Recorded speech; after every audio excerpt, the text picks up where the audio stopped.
Hi everyone, my name's Lee and today I'm going to be talking to you about objectives and key results, otherwise known as OKRs. So forged at Intel, scaled at Google. In the 1970s, Andy Grove brought in OKRs to pivot Intel from memory chips into the microprocessor age, and in 1999, John Doerr incorporated OKRs to become the foundational operating system that turned Google from a startup into a global powerhouse. You've probably heard of both those companies, but you've probably definitely heard of Google. So, two foundational questions dictate strategic focus. Where do I want to go, and how will I pace myself to see if I'm getting there? Well, the where do I want to go is the objective. How will I pace myself to see if I'm getting there? This dictates the key results. So, objectives define the ultimate destination. They're qualitative, defines the what with zero metrics. They're inspirational, creates a shared sense of meaning, and ambitious, designed to stretch teams beyond their comfort zones. So, what do we mean by zero metrics? Well, your objective should be that you want to achieve something, but you're not specifying the metrics in which you want to achieve that. The objective should be inspirational, so everybody should have a good understanding of what it means, and they should also be inspired by it and get excited by hearing that objective and trying to work towards it. And it should absolutely be ambitious, 100%. Set your sights high. If your organization is consistently achieving 100%, your objectives simply aren't ambitious enough. The key results engineer the milestones. They're quantitative, defines the how using hard data. Measurable leaves no room for subjective interpretation, and they're also time bound, which means they're anchored to a specific cycle, usually quarterly. But depending on the size of your OKRs, these can be quarterly, can be monthly, can be weekly, sprintly, however you deem to do them. Typically, we find that with OKRs being at a more strategic level, they work better over a quarterly period. Aim to achieve 100% of your key results. However, 60 to 70% should be treated as successful. Grounding qualitative vision with quantitative measurement. So the objective is the what, and in this case, we have established a dominant online presence in the Asian market. Something that I always say to organizations and teams that I work with when I'm working with creating OKRs, something that your nan would be able to understand, even though they don't work in that business. Establish a dominant online presence in the Asian market. We can all relate to that. We can all understand it. What's more important, though, is the employees and the people that are working towards achieving that objective get excited by it and they think, this is something I want to be a part of. So that's your vision. That's your outcome. Then you've got your key results, and that's the how. So how are you going to establish a dominant online presence in the Asian market? Well, if we achieve a social reach of 10 million active users and improve our share of voice by 300%, we believe if we achieve those two things, we will then establish a dominant online presence in the Asian market. So your key results are the quantifiable, measurable things that you will do and achieve, and that you believe will ultimately achieve you meeting that objective.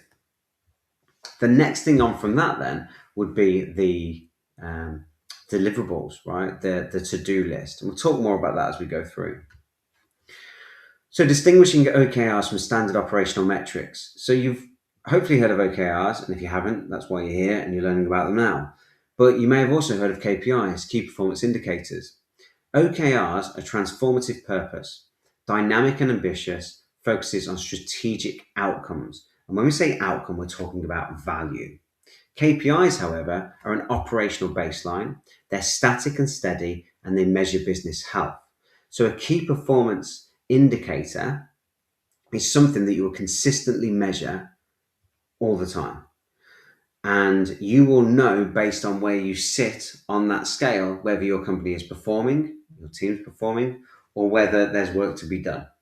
Now, if a KPI was to drop, that might create some form of an objective in order to bring that back up. Okay, but it's the ongoing metric that you're tracking that gives you an indication of how you're performing, typically operational. The OKR is transformative. We want to become the best. We want to capitalize on the market in the Asian market, right? That's our objective. So that is our goal, our ambition. That then has the key results that we believe if we achieve these things, that will drive us there. And then the tasks or the deliverables are the things that you're going to do. They're the daily activities, the to-do list. They measure output and effort. So outcome is value. That's an actual something that you've met and realized, and an output is something that you've done. Do not measure the illusion of progress, right? 50% of key results are just tasks in disguise. Busy work is not progress. So the flaw is the focus on outputs. And as you can see there, the to-do list. Publish 4 blog posts, measures what was done. The fix is to think about outcomes, think about value. Increase organic traffic from 10,000 to 15,000 a month, measures what actually changed. Okay. Now, we may need to publish 4 blog posts in order to increase our organic traffic from 10,000 to 15,000 a month. But the publish of the 4 blog posts is the deliverables. The outcome is that we've grown our organic traffic from 10,000 to 15,000. That's the value that we've created. Cross-sector anatomy of exceptional OKRs. So moving from abstract theory to engineered reality. Let's have a look at some examples. So rescuing healthcare.gov through engineering focus. The objective here is to fix healthcare.gov for the vast majority of consumers. We can all understand what it is that this team, this organization is trying to achieve. The key results, though, to know if they've achieved it, is 7 out of 10 people are able to successfully apply, achieve a 1,000 millisecond system response time, and maintain a 99% uptime during peak enrollments. Those are the key results to know that we delivered value, and if we achieve those things, we should fix healthcare.gov for the vast majority of consumers. So you can see how these all align. Driving marketing outcomes over activities. So the objective here is generate more qualified pipeline from our content channels. And in order to achieve that, we believe the key results are grow inbound demo requests from 250 to 400 per month, hit a 5% lead to MQL conversion rate on all gated downloads. Now, I mentioned previously KPIs. The KPI here in the first key results, grow inbound demo requests from 250 to 400 per month. The key performance indicator is the inbound demo requests per month. It's an ongoing metric you're going to track each month. And that might drop down to 50, and therefore you know you're underperforming. It may have increased to 500, and now you're succeeding, and you're exceeding your expectations, right? Because you wanted to grow it to 400. But measuring that performance consistently indicates how you're performing. And if you start underperforming, this is when an objective like this may come about, right? And this is where your key result may be to increase that from 250 to 400, etc. So the KPI is the ongoing metric. And you can pretty much make a KPI of any key result. So hit 5% lead to MQL conversion rate. Well, the KPI is the current lead to MQL conversion rate. What percentage is it? And we want to hit 5%, but what is the percentage month by month, week by week, year by year? That is our ongoing operational metric that we want to track to understand performance. Quantifying the customer experience. The objective here is deliver a best-in-class customer experience across all touchpoints. The key results: improve Net Promoter Score, NPS, from X to Y. Improve platform online engagement metrics from B to C. So again, we want to improve. We can see these buzzwords that are coming in with the key results. Improve, achieve, right? We want to get to a better place to where we were before. It's not deliver, it's not build, it's not do, it's achieve, improve. Lots of buzzwords there.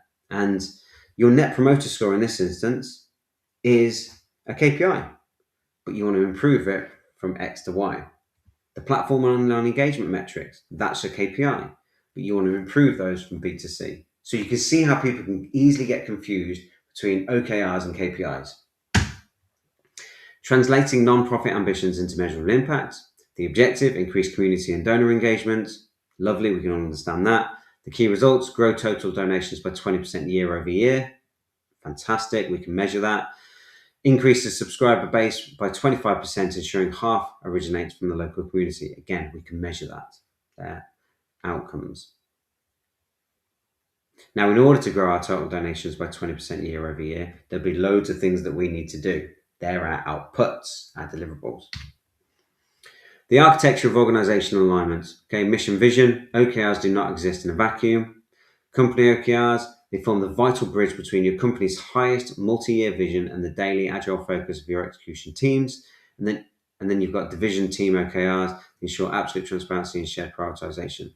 So essentially, it is a funnel, right? You've got your ultimate mission and vision of your company. That then creates these company OKRs. And from those company OKRs, teams and departments should be building their OKRs that feed into those company OKRs. And the company key results don't become your department objective. Okay? There's something that companies do as well. They will create a company OKR. Now remember, a key result is something measurable. So therefore, if you turn that into an objective, you've now got a measurable objective. No.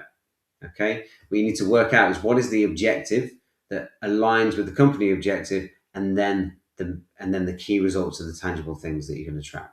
So don't get caught up in that mistake of just making a load of company OKRs and then the key results go down to each department.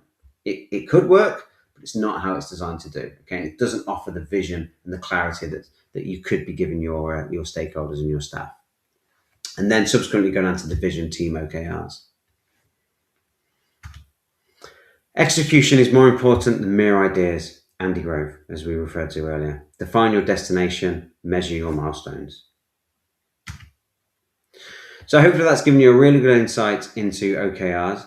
I'm happy to talk more and more about OKRs, give you even more examples. If you've got any questions and you want to just work with me and discuss this in more detail, then just drop me a message, comment on the video, and we can absolutely get in touch and help make your OKRs more effective, whether that's at your organizational level or just even in your personal life, setting yourself objectives and key results that you can live by. So hopefully it's been useful for you, and I hope to see you in the future.